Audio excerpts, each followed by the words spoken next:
Hello and welcome to a special Last Call Games. Now usually we either do Let's Plays or a review. Today we're not doing either one of those. Today we're looking at which are the best systems to take with you when you go somewhere. Now as you may know, if you've been following here on social media and the like, I recently took a trip back to Chicago. And I didn't take any video game systems with me, but I did wonder which would be the best ones to take. So that got me thinking, and that's the genesis of this video today. Now, a few caveats before we actually get going. First off, I don't have literally every single type of video game system and every single model of it, so we're just going to go with what I have. Second off, there's a few systems we're not going to be taking a look at whatsoever. First is we're not going to look at PC gaming. For one simple reason. Everyone's PC is different. If you have a really high-powered gaming laptop, you could probably download something like, say, Grand Theft Auto 5 or the new Far Cry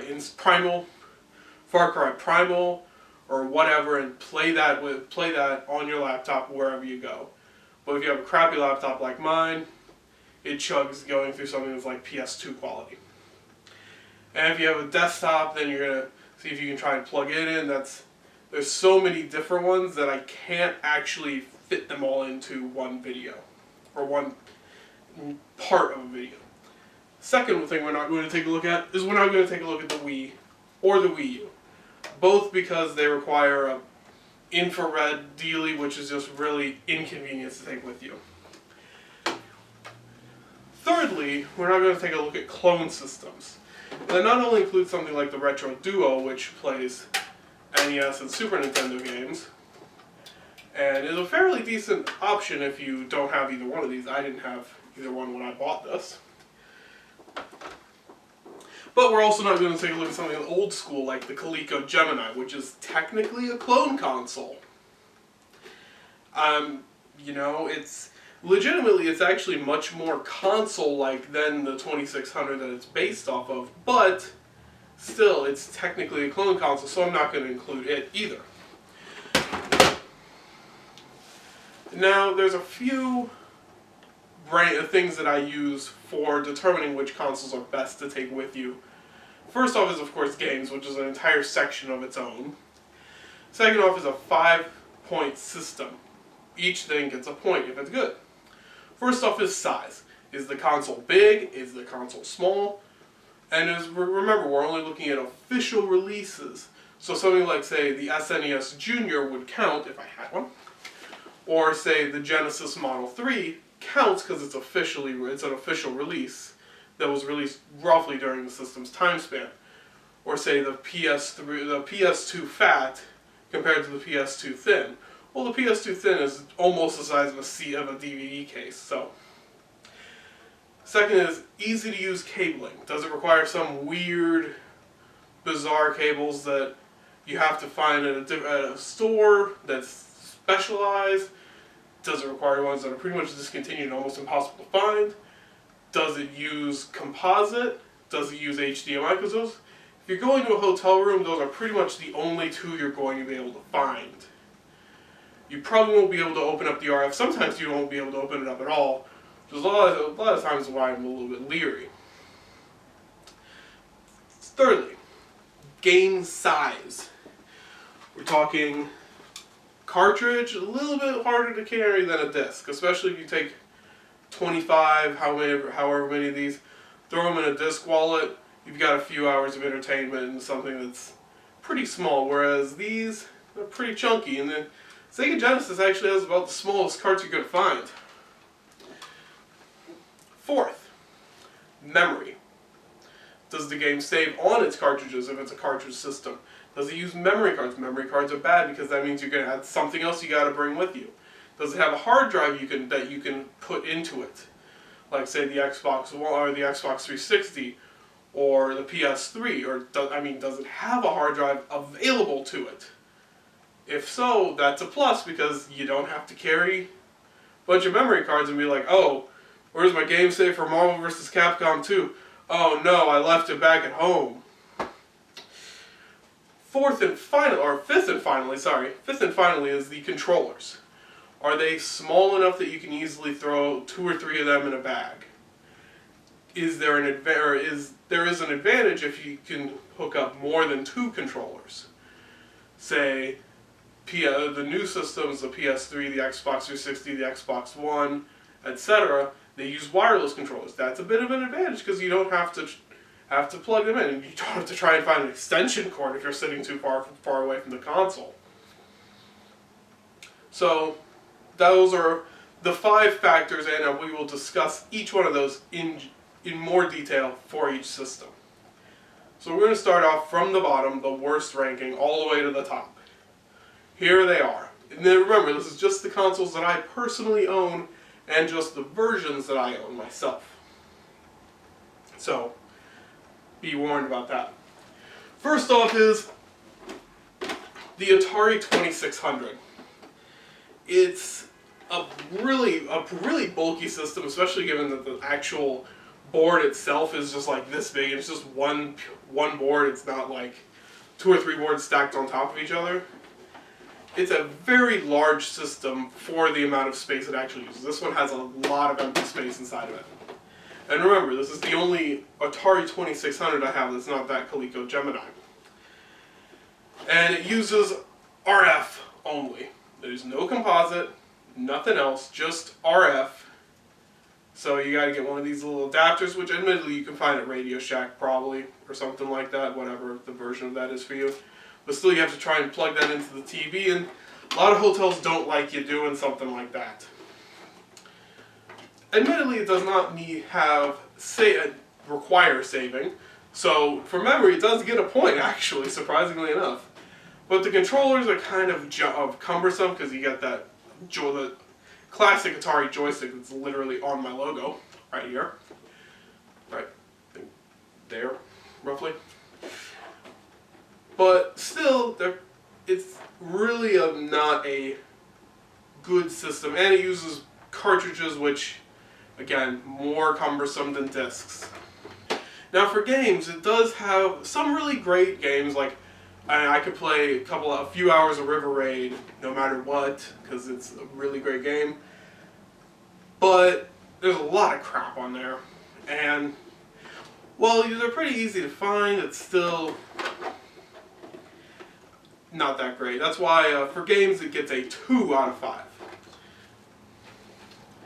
So the final score then, therefore, is a 3 out of 10 for the Atari 2600.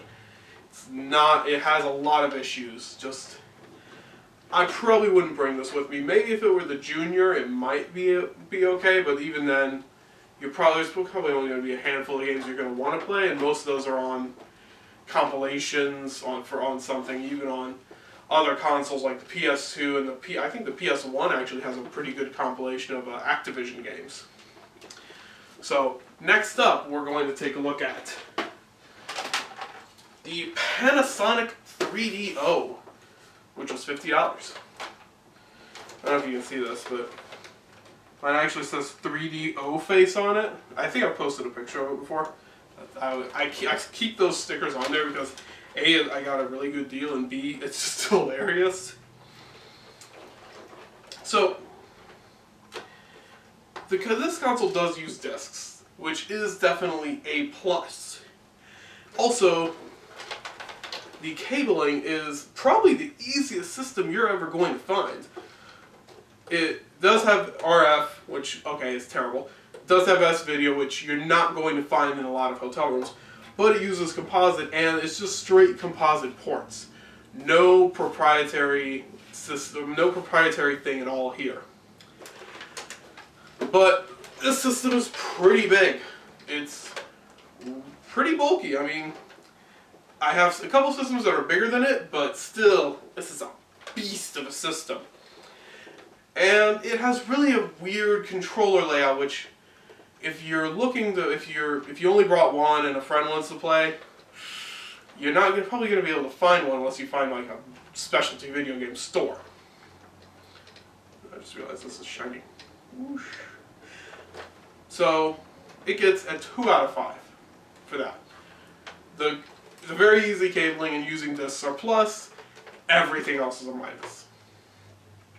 Now in terms of games, there really aren't a lot of good real games for it, and most of those aren't very good.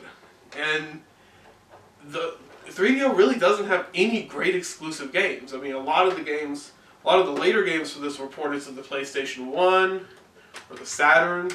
A lot of the earlier games are basically just 16-bit games, maybe with a little added FMV.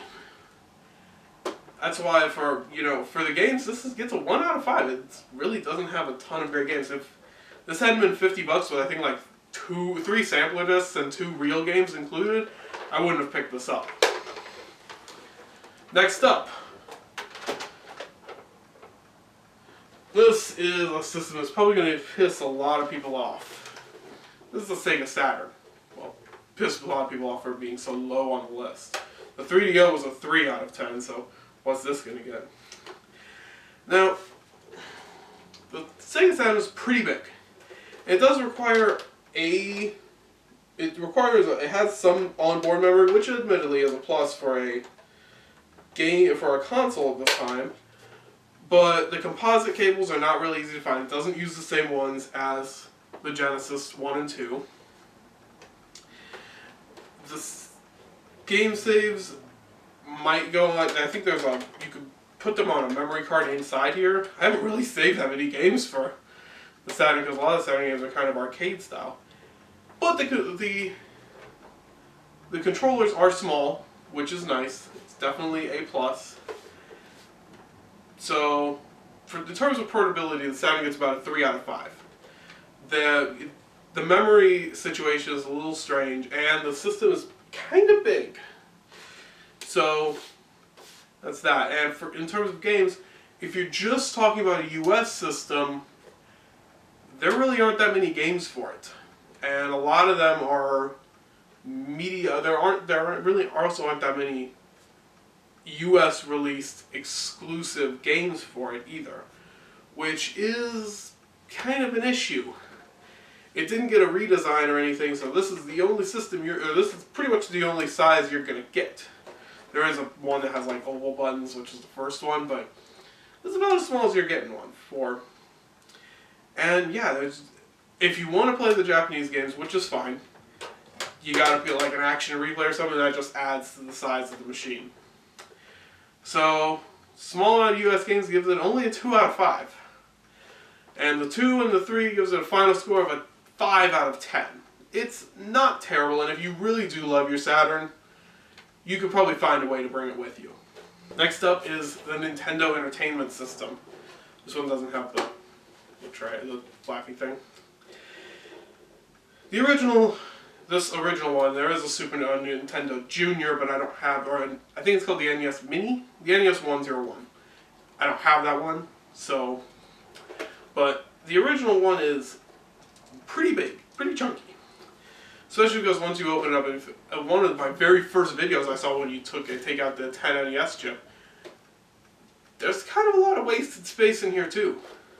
It's probably why the Junior was so small. It uses really huge, bulky cartridges. For some reason, Japan got small cartridges that are only a little wider than a Genesis cartridge, but we got ones that are like twice that size. It does use standard composite cables if you use this system. If you do have the NES Mini, it will only use RF. It will only use RF, which is a problem. The saves, there are a few games that actually have saves, but they're all on cartridges. There's no memory cards, which is a plus. And the controllers are small enough that you can easily pack them. So for the cabling, the controllers, and the saves, this gets a 3 out of 5. Now, in terms of games, there's a lot of shovelware. And a lot of games that really haven't held up nearly as well if you're not as nostalgic. I'm not really nostalgic for the NES because I never had one until like 4 or 5 years ago. So, yeah, there's a few really great games. I mean, the Mario games, obviously. And something like, say, Metroid or Zelda or, there's a lot of really great games, and that stupid clicky thing is really annoying. So, the NES gets a 3 out of 5 in terms of games. As I said, there's a lot of good ones. There's a fair number of good ones, but there's a lot of crap. And a lot of stuff that just really hasn't aged that well. The 8-bit era I don't really think has aged well. So you combine those two together, 3 out of 5 for portability, 3 out of 5 for games, 6 out of 10 for the original Nintendo Entertainment System. Next is the Super Nintendo Entertainment System. And it's very dusty and kind of yellow. Shows just how often I play it. Portability-wise, it's actually just about the same as the NES itself. It's kind of a big system. There is a Super Nintendo Junior, as you may remember from recent history. But this system, which is the one you're going to find more often, is kind of big and kind of chunky. It's a little bigger actually than even the original Sega Genesis, which we'll get to later on in the video. But it uses bulky cartridges again. The controllers are nice. It uses the progenitor of the Nintendo cabling system. So you got that going for you. But yeah, it's kind of chunky. But every single game that saves onto the system itself. So it also gets a 3 out of 5 in terms of the portability factor. Cables are good, controller is good, and the saves are all on the cartridge because there weren't memory cards back then. But still, big and bulky, and uses big and bulky cartridges.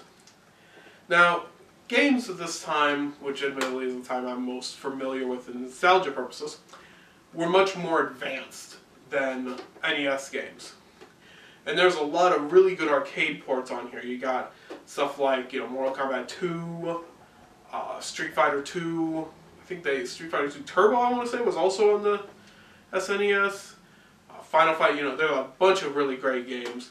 Obviously, Nintendo made a lot of their own really great games, so games-wise, this gets a 4 out of 10. So, 4 out of 10, 3 out of 10. The NES gets a 7 out of 10, or the SNES, gets a 7 out of 10. Continuing on the Nintendo theme, N64, Nintendo's last cartridge console. Now, this one's a lot smaller than the other two, and the cabling is pretty good. It does use an external power supply, but it's embedded in here, so it's practically an internal one. It uses those same cables that the SNES had. And if you go to pretty much any retro game shop, Play and Trade, Exchange, or something like that, they'll probably have these brand new in stock from a company like Retrobit or someone else who makes them. Now, while there are 4 controller ports, and a lot of games did save onto the cartridge, some games did require a memory card, and the controller is a weird, bulky, big shape. So I decided to split the difference, give each one of those two things half a point. This gives it a 3 out of 5.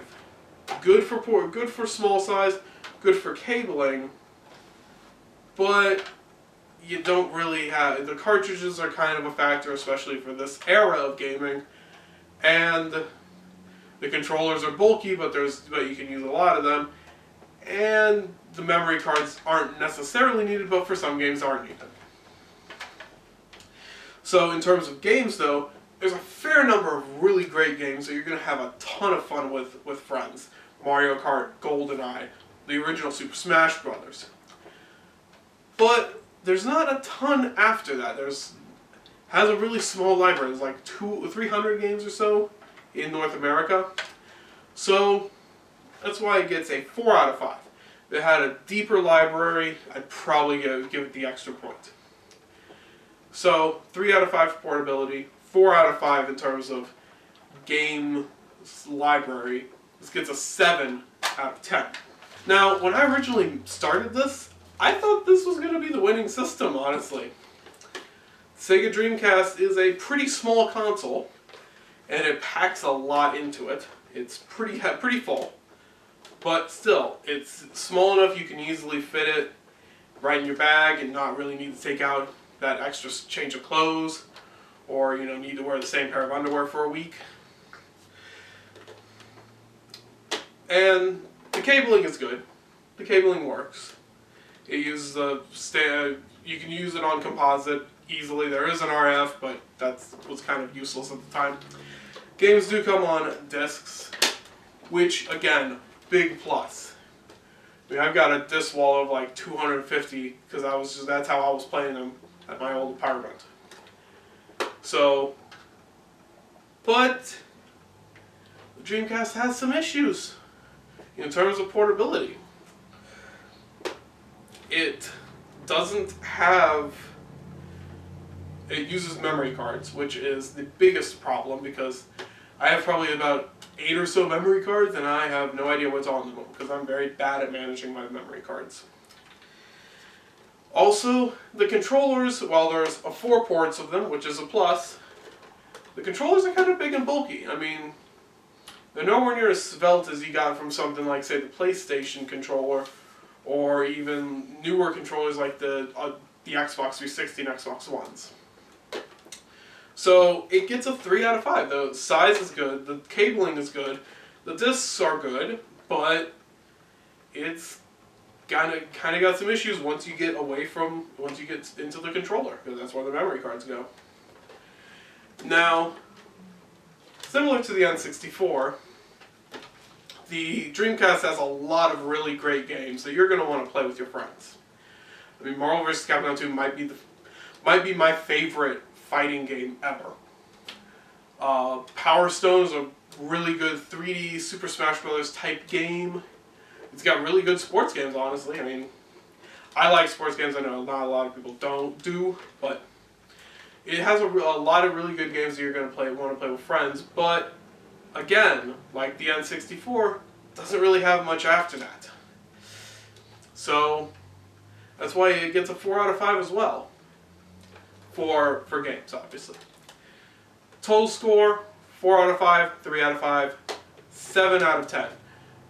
I'm not gonna lie, I've taken this with me a lot of times. I mean, I finished Shenmue at my grandparents', not a hotel, but my grandparents' basement on my black system. But still, this is a really good system to bring with you. And I mean, once you get to the 7s, it's just systems that are good. Now, the next system I don't actually have with me at the moment. It's downstairs. Probably soon is going to be playing some video or something. It's the Xbox One, the newest system that I own. And still, I don't have the Wii. I'm not including the Wii U of the 8th gen consoles, and I don't have a PS4. So, it's a huge system. That's its biggest drawback, is the sheer size of the thing. It's bigger than the original Xbox. It's bigger than the 3DO.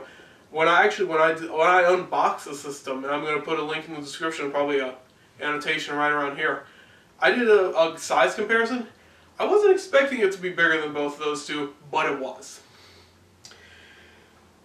And it uses but actually, honestly, other than the size, it really has a lot of positive features. It uses HDMI, which is a easily available system. So if you forget your HDMI cable or you leave it plugged into your TV at home, you can easily find one. You can go to Target, Walmart, wherever. You can get an HDMI cable. It does have a big power brick, which is unfortunate. Microsoft hasn't quite figured out the size power ratio yet. So that's a problem. Game system storage, on the other hand, not a problem. It uses discs, and pretty much every single game nowadays can be downloaded from the from the Xbox Live, not the PlayStation Store. Pretty much every game can be downloaded. Actually, they pretty much want you to download them, to be completely honest with you. They want you to download them, but you can buy the discs. Problem is, you just have to make sure to keep them with you because they won't play without it, even though it's all installed on the hard drive. So, still, no memory cards whatsoever, which is a godsend. And the controllers are small enough that you can easily toss a couple in your bag and have no real issue. They're great controllers, and they're wireless, which is a big plus. And of course, if you're out of town somewhere else and you don't really want to pay for a pay-per-view movie, and you have a Netflix account or an Amazon account, or I think they have a few other streaming services, you've got streaming functionality too. You want to watch YouTube on the TV in your hotel room? With the Xbox One, you can do that. With the 7th gen systems, you can do that right now, but I'm not 100% certain you're going to be able to do that later on in the future, because they seem to be slowly getting away, turning those systems off, like they're doing with the older Rokus too. But that bumps it back up a little bit in terms of portability. That's why I gave it a 4 out of 5 for the portability. The only downside is it's that big size. If and when Microsoft comes out with a Xbox One Slim or something, which they probably will because everyone does that nowadays, it might even get bumped back up that extra point. In terms of games, also, since we're still relatively early in the life cycle of the system, I believe, the game library is good, but it's not massive. So right now it gets a 3 out of 5. Later on, if you're watching this 2, 3, 4, 5 years down the line, it could probably be bumped up to a 5 out of 5. Let's be honest, because there's a lot of games that you're going to be able to play. Unfortunately, not a lot of them use split screen anymore. They really want you to do Xbox Live functionality and have all your friends buy an Xbox. Same with the PS4, but I don't think it's quite as bad. So 3 out of 5, 4 out of 5, 7 out of 10 for the system. And as I said, with this one, it's one of the few ones that still got upside. It can still bump those scores up. With the games, it almost certainly will go up at least a point, probably 2. The size, if they can shrink it down a little bit, it's going to be a pretty good system, and I think they can, because I've seen a few teardowns. I haven't opened mine up, but I've seen a few teardowns, and there's a massive fan, because they were really worried about the red ringing. So, now we moved on from the Xbox One to the Xbox One, original Xbox. For like 3 or 4 years after they came out with the 360, I was calling this the Xbox One. So, call it the new one is kind of a weird change for me. Now, obviously this is a monstrous video game system. And it pretty much needs that because it has a desktop hard drive inside of it, which is a big plus. This is the first major video game system I can think of offhand that has a hard drive shipped with every single unit. So you can use, there are memory cards and memory card slots, but you don't really need them. Most people didn't use them. Memory cards actually aren't that easy to find for this bad boy.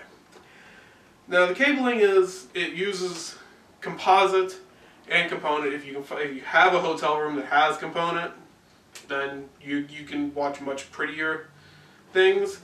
And you have a regular little 8 or figure 8 thing for your power. It's an internal power supply. So those are definitely pluses. The minuses, that size. This is a huge system, and I need to put it down so I can lift it. This is the original controller that came with it, known as the Duke. No, nicknamed the Duke. I don't think it's actually known as that, but it's a huge controller. I like it because I have huge hands, but in terms of throwing 3 or 4 of these in your bag, you're going to have a bad time. The Controller S is a lot smaller, but it's still not as small as the other 2 major systems at the time, the GameCube and the PS2. They both had much smaller controllers. So for that, it gets, pick this back up again. For this, it gets a 3 out of 5 in terms of portability.